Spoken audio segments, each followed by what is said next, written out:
আমাদের একজন অন্য ধর্মাবলম্বী ভাই তিনি একটি প্রশ্ন পাঠিয়েছেন। তার প্রশ্নটাই আমার হাতে সবার আগে আছে, উপরে আছে। আমি সেই প্রশ্নটির উত্তর দিয়ে শুরু করছি। তিনি লিখেছেন, আমি জন্মসূত্রে একজন হিন্দু। পৃথিবীতে অনেক ধর্মগ্রন্থ বিদ্যমান এবং প্রতিটা ধর্মগ্রন্থই তার অনুসারীদের কাছে সত্য এবং তাদের কাছে এর সত্যতা প্রমাণ করার জন্য যথেষ্ট যুক্তিও রয়েছে। আমার প্রশ্ন হলো, আমি যদি কোনো একটা ধর্মগ্রন্থকে সঠিক বলে মেনে নিতে চাই, সেটা কিভাবে সম্ভব, কিভাবে হবে? আমি কিভাবে বুঝবো যে এটাই সঠিক, বাকিগুলো ভুল? যেহেতু সবার নিজের ধর্মগ্রন্থগুলো সঠিক বলে মনে করেন, আমি নিরপেক্ষভাবে কোনটাকে সঠিক বলে মেনে নিব এবং কেন মেনে নিব?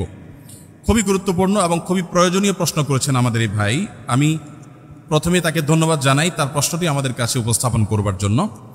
আর এর উত্তরে আমরা বলতে চাই যে দেখুন, আল্লাহ রাব্বুল আলামিন প্রত্যেকটা মানুষকে জন্মসূত্রে আল্লাহর ভাষায় আল্লাহ নবী সাল্লাল্লাহু আলাইহি সাল্লামের মাধ্যমে আল্লাহ তাআলা ব্যক্ত করেছেন, ওয়াহিয়ে গায়রে মাতুর মাধ্যমে ব্যক্ত হয়েছে যে কুল্লু মৌলুদিন ইউলাদু আলাল ফিতরাহ, প্রতিটি মানুষ জন্মসূত্রে ঈমানদার হয়ে জন্মগ্রহণ করে। প্রত্যেকটা মানুষের স্রষ্টার প্রতি বিশ্বাস, এটা নিয়েই সে দুনিয়াতে আসে। এই স্রষ্টা সংক্রান্ত যে ধারণা, এটা তার সমাজ, তার পরিবার থেকে যেটা পায় সেটাকেই সে ধারণ করে। বাকি স্রষ্টার প্রতি ধারণার এই বিশ্বাসকে নিয়েই মানুষ জন্মগ্রহণ করে। তার বাবা মা সম্পর্কে আল্লাহ নবী সাল্লাল্লাহু আলাইহি ওয়াসাল্লাম বলেছেন, ইল্লা আন্না আবওয়াহু ইয়াহুদানিহি আও ইউনাসসারানিহি আও ইউমাজ্জিসানিহি। মানুষ যে বিভিন্ন ধর্মের অনুসারী হয়, এটা তার পরিবার থেকে যে দীক্ষা পায়, পরিবার তাকে যেদিকে গাইড করে সে সেদিকে যায়। বাকি জন্মসূত্রে সে আল্লাহ বা সৃষ্টিকর্তা যে একজন আছেন, সেই এক সত্তার প্রতি বিশ্বাসী হয়েই জন্মগ্রহণ করে। তারপরে সে ডাইভার্ট হয়ে যায় পারিবারিকভাবে যে গাইডেন্স পায় সেই গাইডেন্সের আলোকে। এখন আপনি যখন প্রাপ্তবয়স্ক হন, আপনি যখন দেখবেন যে একাধিক ধর্মগ্রন্থ বা একাধিক ধর্ম পৃথিবীতে আছে। আল্লাহ তাআলা কোরআনে কারিমে বলেছেন, ইন্নাদ দীনা ইনদাল্লাহিল ইসলাম, আল্লাহর কাছে একমাত্র মনোনীত দিন হলো ইসলাম। এই কথা যখন আপনি জানতে পেরেছেন, তখন আল্লাহ তাআলা আপনাকে যে বিবেক দিয়েছেন, সেই বিবেক খরচ করে আপনি ইসলামকে জানার চেষ্টা করবেন। আমরা যদি কেউ অন্য ধর্মকে জানার চেষ্টা করি, বিশেষ করে আমার যে ভাই প্রশ্ন করেছেন তিনি এবং আরও যারা অন্যান্য ধর্মে আছেন, আমি যদি বলতে চাই যে তারা যদি ইসলামকে জানার চেষ্টা করেন নির্মোহভাবে, তারা যদি সত্যানুসন্ধানী দৃষ্টি নিয়ে ইসলামকে স্টাডি করেন, কোরআনকে তারা পাঠ করেন এবং পড়েন, আমার বিশ্বাস একটা সময় তারা ইসলামের সত্যতাকে খুব সহজে, খুব স্বাভাবিকভাবে উপলব্ধি করতে পারবেন। যেহেতু তিনি একজন সৃষ্টিকর্তায় বিশ্বাস করেন, অতএব সৃষ্টিকর্তার কাছে তার আকুতি থাকা উচিত, প্রার্থনা থাকা উচিত, হে মহান সৃষ্টিকর্তা, আপনি আমাকে গাইড করেন এবং নিজের বিবেক, বুদ্ধি সবগুলোকে উন্মুক্তভাবে তিনি ব্যবহার করে তিনি কোরআনকে, আল্লাহর দ্বীনকে তিনি বোঝার চেষ্টা করা দরকার। এটা যে কোনো ধরনের মানুষের জন্য প্রযোজ্য যে আপনি পারিবারিকভাবে যে দ্বীন পেয়েছেন, সেই দ্বীনকে আপনি রপ্ত করেন, বুঝেন। এর পাশাপাশি আরও যে সমস্ত বিষয় আছে সেগুলো ওলামায়ে কেরামের তত্ত্বাবধানে, বিশেষ করে মুসলমান হলে নির্দিষ্ট শর্তে আপনি অন্য ধর্মের গ্রন্থ পড়তে আপনাকে ইসলাম নিষেধ করে না, বিশেষ করে যখন আপনার সেই জায়গাগুলোতে যাওয়ার মতো, বিচরণ করার মতো যথেষ্ট পুঁজি আপনার কাছে থাকবে। অন্য ধর্মাবলম্বী ভাই যারা আছেন তাদেরকে আমরা বলবো যে কোরআন আপনারা নির্মোহভাবে একটু পড়ার চেষ্টা করুন। ফ্রান্সের একজন পলিটিশিয়ান, তিনি একসময় ইসলামের প্রতি অনেক বেশি বিদ্বেষ লালন করতেন। 2009, 10, 11 এই সময়টাতে আমি সোশ্যাল মিডিয়াতে, আমার ফেসবুক আইডিতে তার ছবি, নাম দিয়ে অনেক লেখালেখি করেছি তার ইসলাম বিদ্বেষের কারণে, মুসলমানদের প্রতি বিদ্বেষের কারণে। বেশ কিছুদিন পর, বোধহয় গত কিছুদিন আগে, এক ভদ্রলোক আমাকে দেখালেন ইউটিউবে তার একটা ভিডিও। আমি দেখে তো অবাক হলাম যে এই ভদ্রলোক একজন পলিটিশিয়ান ছিলেন, পাওয়ারফুল পলিটিশিয়ান ছিলেন। তিনি কোরআন এবং নবী করিম সাল্লাল্লাহু আলাইহি সাল্লামের সিরাত, এটাকে অধ্যয়ন করে উনি অধ্যয়ন করেছেন হলো মুসলমানদের দোষ ধরার জন্য, কিন্তু অধ্যয়ন করে তিনি একটা পর্যায়ে ইসলাম গ্রহণ করেছেন। অতএব আমি আমার এই প্রশ্নকর্তা বন্ধুকে বলবো, আপনি দুটি জিনিস, একটি হলো আপনি মুক্ত মন নিয়ে কোরআনে কারিমটা একটু পড়ুন এবং প্রিয় নবী সাল্লাল্লাহু আলাইহি ওয়াসাল্লাম পুরো জীবনটা একবার পড়ুন। আপনি এটা পড়ার পর, মুক্ত মনে পড়ার পর, আপনার বিবেক আপনাকে গাইড করবে যে মুহাম্মদ সাল্লাল্লাহু আলাইহি ওয়াসাল্লামের যে দ্বীন আল্লাহর পক্ষ থেকে তিনি আমাদের সামনে উপস্থাপন করেছেন, এটা আল্লাহর পক্ষ থেকে আনিত ধর্ম এবং একমাত্র সত্য ধর্ম। এবং ইন্নাদ দীন ইনদাল্লাহিল ইসলাম, এই আয়াতের মর্ম আপনি উপলব্ধি করতে পারবেন যদি কোরআনটা আপনি নির্মমভাবে পড়েন এবং নবী সাল্লাল্লাহু আলাইহি ওয়াসাল্লামের সিরাতটা আপনি পাঠ করেন। আল্লাহ তাআলা আমাদের সবাইকে হেদায়েতের পথে পরিচালিত হওয়ার তৌফিক দান করুন। বিয়ে করে মুসলিম বানানোর উদ্দেশ্যে কোনো হিন্দু মেয়ের সাথে প্রেম করা যাবে কিনা? এটা হলো কোরবানির উদ্দেশ্যে গরু চুরি করার মতো। আপনি যদি গরু চুরি করেন উদ্দেশ্য হয় কোরবানি করা, উদ্দেশ্য কিন্তু ভালো। উদ্দেশ্য কি? কোরবানি করা। কোরবানি করা ভালো না খারাপ? ভালো উদ্দেশ্যে খারাপ কাজ করা যাবে না যাবে না? উদ্দেশ্য ভালো, কাজ খারাপ, করা যাবে? তাহলে কোরবানির উদ্দেশ্যে গরু চুরি করা যদি হারাম হয়, বিয়ের উদ্দেশ্যে প্রেম করাও হারাম হবে। একজন মানুষ অন্য ধর্মাবলম্বী, আমার হিন্দু ভাই বোন, তাকে আমি ইসলামের সৌন্দর্যের পথে আহ্বান করব, ইসলাম সম্পর্কে তাকে বোঝার জন্য বই পুস্তক গিফট করব, তাকে দাওয়াত দিব। এটা হবে নিঃস্বার্থভাবে আল্লাহর কাছ থেকে বিনিময় পাওয়ার আশায়। নবী করিম সাল্লাল্লাহু আলাইহি ওয়াসাল্লাম বলেছেন, ওমান কানাত হিজরাতুহু আও ইমরাআতিন ইয়ানকাহুহা ফাহিজরাতুহু ইলা মা হাজারা ইলাইহি। যদি কেউ বিয়ের উদ্দেশ্যে হিজরত করে তাহলে সে আল্লাহর কাছে বিনিময় পাবে না। ঠিক একইভাবে যদি কেউ বিবাহের উদ্দেশ্যে কোনো হিন্দু মেয়ের সাথে অবৈধ সম্পর্কে জড়িত হয়, তো এই অবৈধ সম্পর্কটা হালাল হয়ে যাবে না, এটা ঠিকই হারাম থাকবে এবং আল্লাহর কাছে জবাবদিহি করা লাগবে। এটা যদি বলে, আল্লাহ আমার উদ্দেশ্য ছিল তাকে মুসলমান বানানো, আবার এদিকে আমি বিয়ে করেছি, তাহলে একটা খারাপ করেছি আর একটা ভালো করেছি, এটা ওই লোকের মতো হয়ে গেল। এক লোক ওই যে চুরি করে কোরবানি দিয়েছে, তো চুরি করে কোরবানি দিয়ে সে বলতেছে চুরি করে গুনাহ করেছি আর কোরবানি করে ভালো কাজ করেছি। তো ভালো আর খারাপে কাটাকাটি, গোস্ত খাওয়া ফাও। অনেকে এরকম চিন্তা করেন, অথচ এটা ভুল। আল্লাহর কাছে এর জন্য দায়ী হতে হবে। এগুলা নেক্সট সুরতে ধোঁকা, শয়তান আমাদেরকে ধোঁকা দেয়। আল্লাহর পথে দাওয়াত দিতে হবে নিঃস্বার্থভাবে। মুসলিম দেশ নন মুসলিম দেশে জীবিকার উদ্দেশ্যে গিয়ে স্থায়ীভাবে বসবাস করা যায় আছে কিনা? আপনি যদি কোনো নন মুসলিম দেশে জ্ঞান অর্জন করতে যান, পড়ালেখা করতে যান, ব্যবসার কাজে যান, বিশেষ কোনো কাজে যান, সেটা অবশ্যই জায়েজ আছে। যদি কোনো নন মুসলিম দেশে আপনি স্থায়ীভাবে বসবাস করতে যান, তাহলে সেখানে গিয়ে স্থায়ীভাবে বসবাস করা এটা আপনার জন্য জায়েজ হবে তখন যদি আপনার উদ্দেশ্য হয় দ্বীনের দাওয়াত দেওয়া। সাহাবীদের অনেকে বিভিন্ন দেশে গেছেন, সেখানে দাওয়াতে কাজ করতে করতে সেখানে মারা গেছেন, তাদের কবর সেখানে আছে, তার্কিতে আছে, চায়নাতে আছে, বিভিন্ন দেশে আছে। তো এখান থেকে বোঝা যায় যে আপনি যদি নন মুসলিম দেশে যান, আপনার মূল উদ্দেশ্য হবে আমি সেখানে গিয়ে আল্লাহর দ্বীনের দাওয়াত দেব মানুষকে, দায়ী হব। দায়ী হওয়ার যোগ্যতা অর্জন করলেন, দাওয়াতের কাজ করলেন। এই কাজের মাধ্যমে আপনি সেখানে যদি থাকেন, তাহলে থাকাটা শুধু জায়েজ হবে না, মূল উদ্দেশ্য দাওয়াত হলে এই থাকাটা বরং ইবাদত এবং সওয়াবের কাজ হবে ইনশাআল্লাহ।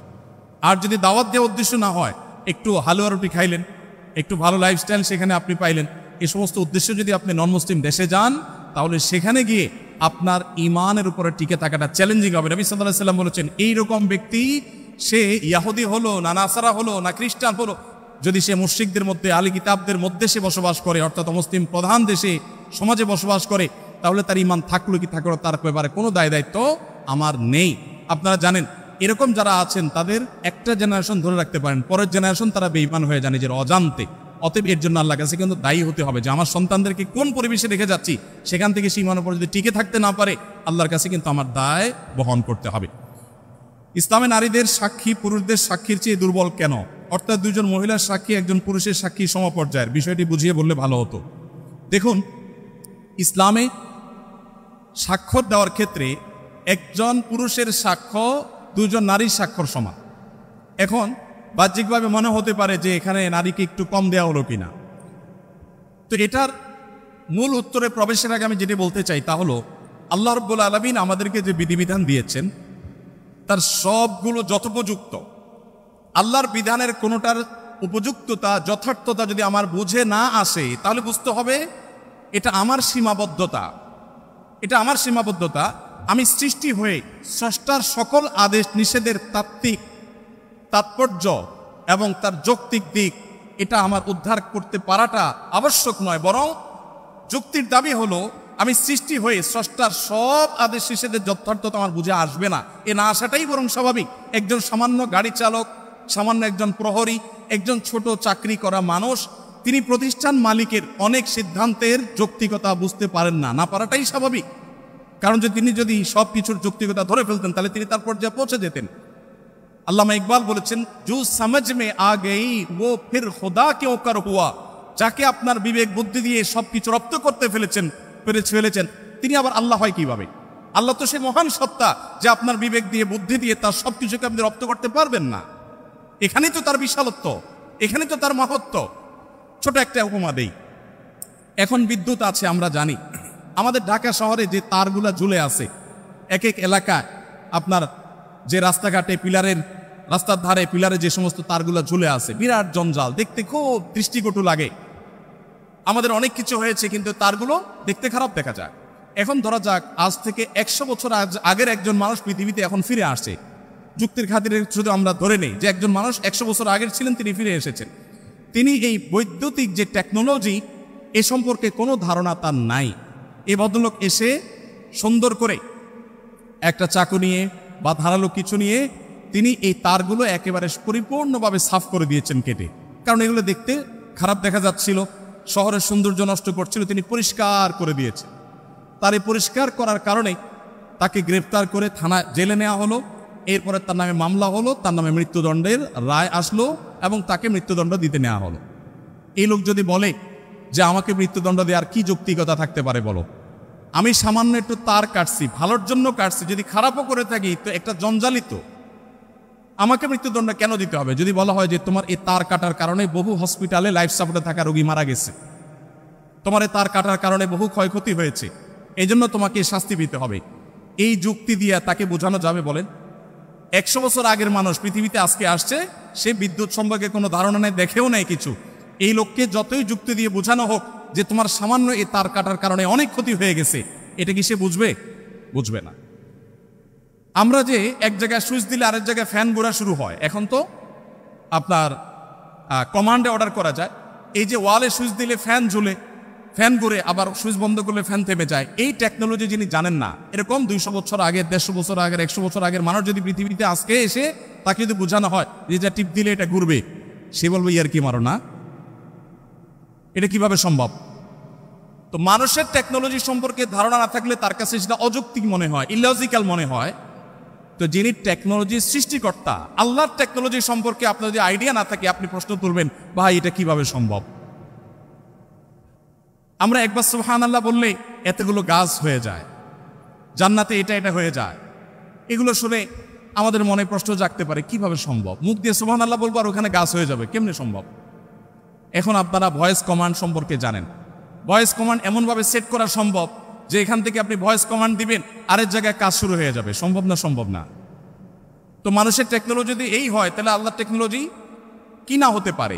তো এই জন্য ভাইকে আমি প্রশ্ন উত্তর প্রথমে বলতে চাই, আমি হয়তো একটা যুক্তি আপনাকে দিতে পারবো। সবচেয়ে বড় যুক্তি হলো আল্লাহ রাব্বুল আলামিন নির্দেশ করেছেন মেয়েদের 2 জনের সাক্ষ্য পুরুষদের 1 জনের সাক্ষ্যের সমান।